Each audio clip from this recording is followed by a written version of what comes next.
सफारतखाना Pakistan Moscow के ज़ेरे तमाम यौम पाकिस्तान की तकरीब मुनक्किद हुई, जिसमें सफारती अमले ने शिरकत की। तकरीब का आगाज लाफ्ज़ कलाम पाक से हुआ। पाकिस्तान के सफीर मोहम्मद खालिद जमाली ने कौमी तराने की गूंज में पाकिस्तान का परचम लहराया।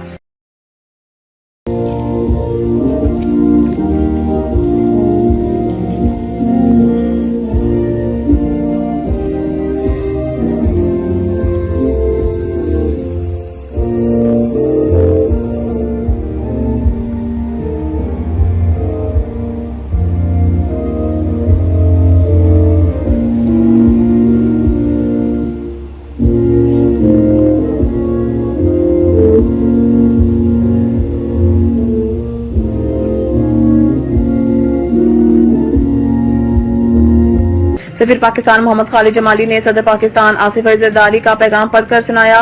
तकरीब से खिताब करते हुए सफीर मोहम्मद खालिद जमाली ने कहा कि तहरीक पाकिस्तान 14 अगस्त 1947 को पाकिस्तान की शक्ल में अपने इख्तिताम को पहुंची।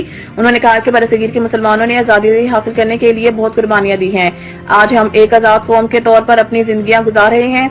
23 मार्च को करारदाद पाकिस्तान मंजूर की गई थी। बरसगीर के मुसलमानों की अंतर कोशिशों से पाकिस्तान वजूद में आया। उन्होंने जोर दिया कि हमें आजादी की कदर को समझने की जरूरत है और पाकिस्तान के इस्तेहकाम के लिए कोशिशें करनी चाहिए, जहां हमारी आने वाली नस्लें खुशगवार जिंदगी गुजार सकें। सेकंड सेक्रेटरी जेट आनंद ने वजीर आजम पाकिस्तान मियां मोहम्मद शहबाज शरीफ का पैगाम पढ़कर सुनाया।